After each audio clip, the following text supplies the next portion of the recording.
Beerus died in the new Dragon Ball Super Saga in a very sad scene. Come with me and I'll show you everything. The universe seemed to be in absolute silence until a dark energy began to emerge from the intergalactic void. Black Frieza, now at his peak, crossed the confines of space with his new empire. No longer just a conqueror, but a true cosmic threat, capable of shaking the very gods. His target was clear: the planet of the god of destruction of Universe 7, Beerus. The golden tyrant, now tainted by darkness, no longer saw the gods as untouchable. He saw them as obstacles. Without ceremony, Frieza landed on the sacred ground, his presence profaning what was once considered divine territory. The sky of Beerus's planet darkened, not from clouds, but from the evil energy emanating from the villain. Goku and Vegeta, already alerted by Whis, arrived at the scene moments later. They knew this was no longer a common battle. Goku immediately assumed his perfected Ultra Instinct form, his body moving in perfect harmony with instinct, while Vegeta roared in fury, emerging in his Ultra Ego form, eager for pain and destruction.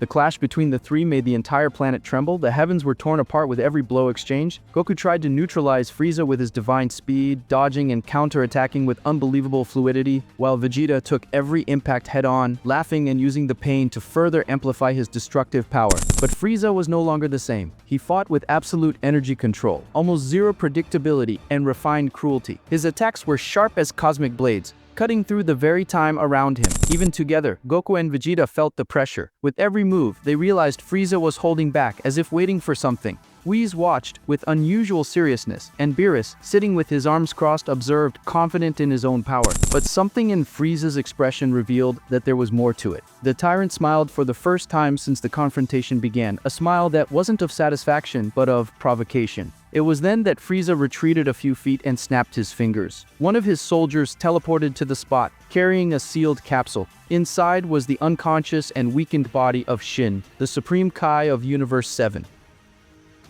Goku and Vegeta froze. Whis' eyes widened, and for the first time in ages, Beerus stood up with a look of genuine tension. The bond between the gods of destruction and the Kais was known to few. If one dies, the other does as well. Frieza revealed his final card. He had captured Shin weeks before, keeping him hidden while his army distracted the angels and the universe's warriors. Beerus, until then calm, advanced with divine fury, his energy exploding with a prepared Hakai, ready to completely destroy Frieza, even if the act unbalanced the universe. It was a pure power of destruction which began to consume everything around it with its annihilating force. But Frieza acted first. Without hesitation, he pierced Shin's chest with a precise and lethal energy blast. The Kai groaned one last time before succumbing, and at that very instant, Beerus stopped. His energy dissipated like ashes in the wind. His eyes lost their sparkle. The god of destruction fell to his knees, and in a matter of seconds, his existence was erased from the universe. The planet trembled. Whis screamed Beerus' name, but it was too late. The link was broken, and the impossible happened. Goku recoiled, feeling a chill run through his entire body. Vegeta's Ultra Ego form dissipated. Something in his soul told him this couldn't be happening. The god of destruction dead? Reality seemed to have shattered in that moment. It was as if the axis that maintained the balance of Universe 7 had been torn out. The sky opened up in flames, not from heat, but from the cosmic instability caused by the death of such an absolute being. Frieza simply smiled, still enveloped in his dark aura. He had not only defeated the greatest obstacle to his dominance, but had also shown that there was no longer a limit to his ambitions. The entire universe witnessed the beginning of a new era, where Frieza's empire would not bow even to the gods. A deathly silence took over the battlefield as Beerus' body disappeared, as if the universe didn't know what to do with it. Goku gritted his teeth, his gaze still in shock. Even with Ultra Instinct activated, his mind was in conflict. There was no time for mourning, but the void that was forming was palpable. Vegeta, on the other hand, stared at Frieza with pure hatred, but even he knew this had changed the rules of the game forever. They were no longer dealing with just any villain. They were facing something that transcended all logic. Whis, with his eyes closed, gazed at the horizon. As an angel, he could not intervene directly, but there, in that moment, he knew something bigger was approaching. With Beerus dead, the universe was vulnerable, and Frieza, now without limits, was the seed of chaos that was rapidly germinating. The end of Beerus marked more than the death of a god of destruction. It represented the collapse of an entire era within Universe 7. the one who for ages maintained the balance between creation and annihilation, had now been brutally erased from existence, and with that, the entire universe trembled. It was not just the loss of a powerful deity, it was the loss of the very structure that sustained the delicate thread between order and chaos. Without Beerus, Universe 7 was vulnerable, unprotected against internal and external threats, and without a god of destruction, chaos could spread irreversibly. Whis, always impartial and serene, could not hide his apprehension. With Beerus's death, the angel's duty was technically over, but the connection he had developed with that universe and its mortal warriors prevented him from simply leaving. It was then that an ancient divine law began to echo. When a god of destruction dies without a direct successor, a new one must be chosen as soon as possible to prevent the energetic collapse of the universe in question. It was more than a tradition, it was a universal necessity. And even in the face of pain, emptiness, and devastation, Whis' eyes turned to someone in particular, Vegeta, the Prince of the Saiyans, the warrior who had trained with Beerus, who had delved into the path of Ultra Ego, the doctrine that came closest to the essence of a true god of destruction. He was the natural candidate, the successor who had always been in training without even realizing it. And ironically, the one who most rejected this possibility out of pride was now the only one capable of filling that role. Vegeta, in silence, watched the ruins of what was left of Beerus's planet. The death of the god he had respected, challenged, and on some level admired affected him more than he let on. But something inside him already knew what was about to happen. Since training with Whis, since he touched the limits of Ultra Ego and understood the essence of destructive power, Vegeta already felt that he was treading a different path from Goku. A path much more brutal, much heavier, but necessary. Goku, still in shock from Beerus's death, didn't offer any resistance. He understood that Vegeta had the mind, temperament, and understanding necessary to take on this role. While Goku sought self-mastery and the fluidity of movements, Vegeta became one with conflict, with pain, with destruction, exactly as a god of destruction should be. It was not just about raw power, but about taking on the responsibility for decisions that would shape the existence of billions.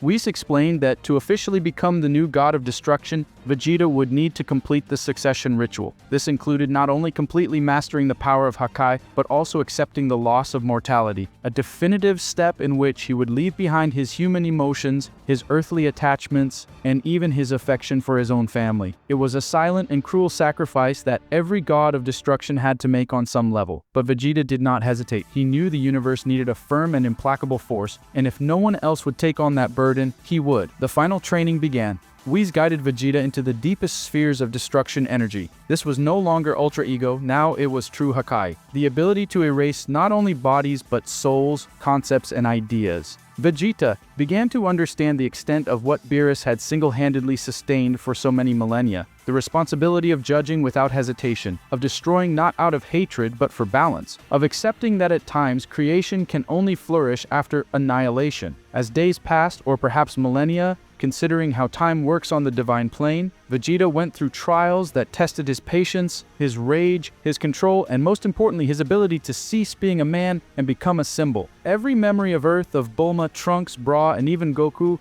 was left behind as part of a new identity. He didn't forget them, but learned not to be attached, for he now belonged to something greater. On the day of the final ritual, Vegeta was taken by Whis to the plane of the gods of destruction, where all the gods of destruction from the other universes awaited him. For the first time, he was not the mortal warrior among gods, he was one of them. Without words, they recognized his power, his pain, and his decision. And upon assuming the title, Universe 7 felt the energy of destruction return to its core. The balance had been restored. Frieza, on his dark throne, felt this change in space. His smile vanished for an instant. He knew he had committed an unthinkable act, and that because of it, he now had a new enemy. But unlike Beerus, Vegeta was not a bored god. He was a warrior, a mortal raised up, a prince transformed into something even more dangerous, a destroyer who understood the pain and struggle of the mortal world. The legend of the new god of destruction of Universe 7 began there. Vegeta was not Beerus. He would not act like Beerus, but the force emanating from him, the controlled fury, the destruction contained in his soul made it clear that no one should ever underestimate his power. The universe gained a new face of destruction, and with that, the war against Frieza gained a new hope. The throne left by Beerus was no longer empty, and the flame of destruction burned in Vegeta's eyes. The ascension of Vegeta as the god of destruction of Universe 7 not only restored the cosmic balance that had been broken with Beerus' death, but also had profound and immediate effects on the divine beings connected to that system. One of these effects, perhaps the most significant besides energetic stabilization, was Whis' continued presence in the universe. As the assistant and mentor assigned to the god of destruction, Whis was destined to disappear or be transferred to another plane of existence if a successor was not appointed in time. By taking the position, Vegeta sealed the necessary link to keep the angel in his function. Whis, despite his usual serenity, did not hide his relief. His permanence in Universe 7 was more than a formal matter. It was the guarantee that celestial knowledge, neutrality, and supervision would continue to protect the universe from deeper collapses. He knew that without a god of destruction, the very order of reality would begin to fragment, and without an angel present, the risks of imbalance would become exponential. Vegeta, therefore, not only took on a throne, but also indirectly saved the entire system from its gradual dissolution. The link between a god of destruction and an angel is intrinsic. One does not exist without the other, even if they occupy completely distinct roles. Whis is the balance, the counselor, the observer, but he can only exercise this function if there is a god of destruction to supervise. And Vegeta, even newly appointed, demonstrated a sense of responsibility that impressed even the angel. Unlike Beerus, whose nature was more lazy and unpredictable, Vegeta exuded focus, determination, and a sense of duty refined by pain and constant struggle. The gap left by Beerus was gigantic, not just in power, but in the cosmic structure of Universe 7. But Vegeta filled this void with a different presence, more direct, more engaged, and at the same time, more implacable. He was a god of destruction who did not destroy out of boredom or whim, but out of judgment. And this gave Whis the confidence that the universe could evolve, perhaps even better managed than before. The continuity of his existence there now made more sense than ever. Furthermore, Whis' continued presence allowed Goku to continue to have access to the wisdom and teachings that only an angel could offer. The link between the three, Vegeta as the god of destruction, Whis as the guiding angel, and Goku as the warrior with the greatest potential on the path of instinct, formed an unprecedented triad. Together, they were the ultimate force of Universe 7, and without Vegeta as the god of destruction, this harmony would have been completely broken. Thus, it was not just the succession of power that happened in that moment, but the preservation of an entire cosmic machine. By accepting the burden of destruction, Vegeta not only saved the universe from collapse, but also kept alive the connection that allows Whis to continue to guide, protect, and observe. The cycle was not interrupted, it was renewed, and for the first time, there was a sense that Universe 7 could move forward not only with balance, but with purpose. Now, comment on what you thought of all this, and don't forget to hit the like button. Thank you all so much for your support, and until next time.